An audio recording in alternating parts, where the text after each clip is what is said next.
छत्रपती शिवाजी महाराज यांचा अपमान केल्याच्या निषेधार्थ काँग्रेस कार्यकर्ते आणि शिवप्रेमींच्या वतीनं कारंजा चौक अक्कलकोट इथं धीरेंद्र शास्त्री याचा पुतळा जाळून निषेध करण्यात आला।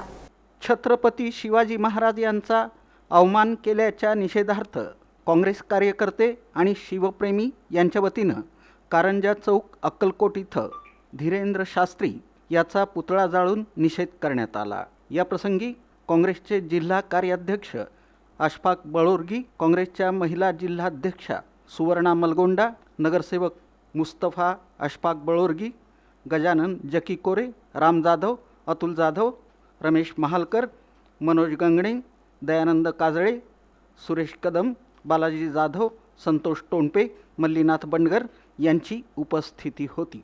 नागपुरात एका कार्यक्रमामध्ये हा धीरेंद्र शास्त्री भोंदूबाबा याने छत्रपतींच्या महाराष्ट्रात येऊन छत्रपती शिवाजी महाराज यांचा अवमान केलेला आहे। असल्या हा इसम भोंदूबाबाला त्या तोंडात शेण घालून याला जोड्याने हाणला पाहिजे असं मी इथं मागणी करतो आणि असल्या लोकांना महाराष्ट्रात बंदी घातली पाहिजे आणि याच्यावर कडक कारवाई झाली पाहिजे। शाहू फुले आंबेडकर यांचं छत्रपती शिवराय यांच्या विचाराने चालणारा पुरोगामी महाराष्ट्र असले लोक कायदा सुव्यवस्था बिघडण्याचं काम करतात। असल्या लोकांचं इथं आम्ही काँग्रेस पक्षाच्या वतीनं आणि सगळ्या शिवप्रेमींच्या वतीने जाहीर निषेध करतो।